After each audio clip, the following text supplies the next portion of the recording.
Corona के खिलाफ जंग जारी है। टोटल लॉकडाउन का तीसरा चरण बेहद सक्सेसफुली चल रहा है।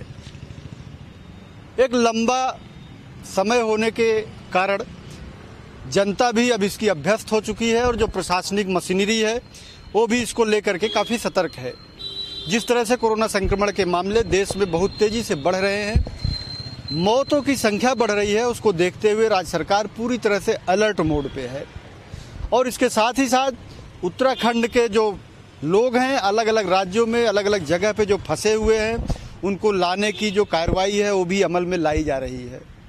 सरकार के ऊपर बेहद दबाव है, जो लोग जगह जगह फंसे उनको लाने की, और जो नहीं आ सकते उनको एक राज्य सरकार के दायित्व के नाते, जिम्मेदारी के नाते उनको वहाँ पे रिलीफ देने की सरकार पूरी प्लानिंग के साथ काम कर रही है। बावजूद इसके भारत सरकार की गाइडलाइन के बदलाव में जो बदलाव हुए उसकी वजह से राज्य सरकार का काफ़ी विरोध भी सोशल मीडिया पे देखा जा रहा है। पहले भारत सरकार की गाइडलाइन थी कि जो लोग भी फंसे हैं राज्य के मूल के, कहीं भी रह रहे हैं, उन्हें वापस लाया जाए। जब सरकार ने एक वेबसाइट जारी की जिस पे लोग अपना रजिस्ट्रेशन कराएं उत्तराखंड आने के लिए, जो चाह रहे हैं, जिनकी तमन्ना है आने की, उस पर 2.25 लाख के करीब लोगों ने रजिस्ट्रेशन कराया और उनको इतनी बड़ी संख्या में यहाँ लाना एक बड़ा सरदर्द साबित हो रहा है। इसके साथ ही जो स्थानीय लोग हैं, जो राज्य के लोग हैं, उनके भी कई सारे सवाल है। कितनी बड़ी संख्या में जब लोग आएंगे तो क्या वो संक्रमण नहीं फैलाएंगे, वो लोग क्या करेंगे, एक रोजगार के तौर पे क्या करेंगे। ये कई तरह के ऐसे सवाल हैं जिनका जवाब सरकार के पास भी नहीं है और जिनका जवाब समय के साथ ही मिलेगा। लेकिन जैसे ही राज्य सरकार ने यह घोषणा की कि केंद्र सरकार के गाइडलाइन में जो बदलाव हुआ है उसके अनुसार राज्य सरकार की पहली प्राथमिकता छात्रों, प्रवासी मजदूरों और जो लोग ऐसे हैं जो कहीं फंसे हुए हैं, बीच में अपने घर के बाहर है, किसी धर्मशाला, होटल या गेस्ट हाउस में रुके हुए हैं, उनको लाने की प्रायोरिटी सरकार ने जैसे ही तय की, सोशल मीडिया पे इसका विरोध भी होने लगा है। देश के अलग अलग शहरों में उत्तराखंड के मूल के जो लोग फंसे हुए हैं उनका आक्रोश सरकार पे निकल रहा है। सरकार इस बात को समझ रही है, उन्हें कंसोल कर रही है, उनको इस बात के लिए आश्वस्त कर रही है कि जल्द से जल्द सरकार उनको लाने के योजना पर भी काम करेगी और बेहद कम समय में उनकी जो समस्याएं हैं दूर की जाएंगी। इसके बाद टोटल लॉकडाउन में छूट के चलते बाज़ारों में जो भीड़ उमड़ रही है उसमें सोशल डिस्टेंसिंग का पालन कराना, मास्क लगाने की जो अनिवार्यता है उसको सुनिश्चित करना भी प्रशासनिक मशीनरी के लिए एक बड़े चैलेंज के रूप में सामने आ रहा है। और सरकार इस पर भी काफ़ी सख्ती से काम कर रही है और बहुत बड़ी संख्या में लोगों को प्रेरित किया जा रहा है कि वो सोशल डिस्टेंसिंग का पालन करें, मास्क लगाएं, सैनिटाइजेशन का भरपूर उपयोग करें, जिसकी वजह से ये महामारी फैले न। लेकिन भीड़ इस तरह से आ रही है बाज़ारों में कि उसका 100% पालन सुनिश्चित कराना खासकर पुलिसकर्मियों के लिए काफ़ी सरदर्द भरा साबित हो रहा है। शराब की दुकानों पे जो भीड़ उमड़ी उसने एक अलग तरह की चुनौती पेश की, जिसको देखते हुए उत्तराखंड सरकार भी अब दिल्ली सरकार की तर्ज पे कोरोना सेस लगाने की तैयारी कर रही है। कल उत्तराखंड सरकार के कैबिनेट की बैठक है और पूरी उम्मीद की जा रही है कुछ कैबिनेट में ये फैसला किया जाएगा कि उत्तराखंड में शराब पे कोरोना सेस कितने प्रतिशत लगाया जाए।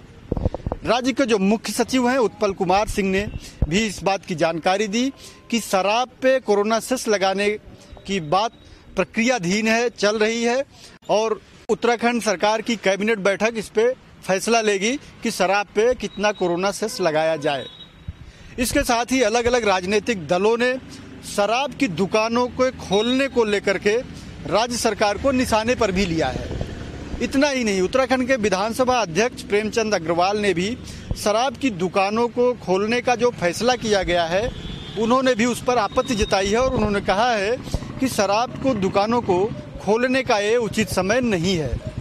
उन्होंने अपने दौरे का भी जिक्र किया कि जब वो अपने आवास से विधानसभा गए, रास्ते में शराब की दुकानों पे जिस तरह की लाइनें उन्होंने देखी, जिस तरह की भीड़ देखी और जिस तरह से कोरोना से लड़ने के जो सबसे महत्वपूर्ण हथियार है यानी सोशल डिस्टेंसिंग और मास्क, उनका उल्लंघन देखा, उन्होंने कहा एक बड़े संकट को आमंत्रण देने का काम हो सकता है ये। उन्होंने मुख्यमंत्री से अपील की है कि इस फैसले पे पुनर्विचार करें कि शराब की दुकानों को कुछ दिन के लिए बंद रखा जाए। इसी तरह से उत्तराखंड में जो टोटल लॉकडाउन है वो चल रहा है। जगह जगह से जनता की भी मिश्रित प्रतिक्रियाएं आ रही है, मिलीजुली प्रतिक्रियाएं आ रही हैं।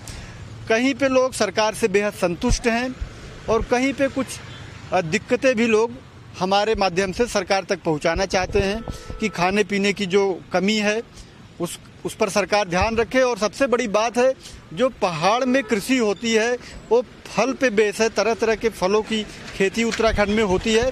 वो जो उत्पादन है उसको उत्तराखंड के मुख्य बाजारों तक लाने की यानी ट्रांसपोर्टेशन की जो व्यवस्था है, सरकार से लोग उस पर भी अपील कर रहे हैं कि उस पर भी ध्यान दें, जिससे उनका जो बड़ा एक नुकसान है वो होने से बच जाए। क्योंकि कोरोना काल एक महासंकट काल है और इसमें अर्थव्यवस्था बुरी तरह से प्रभावित हो रही है। और अगर सरकार ने ध्यान नहीं दिया तो आने वाले समय में कृषि क्षेत्र पे इसकी जो मार पड़ रही है वो एक बड़ा संकट खड़ा कर सकती है।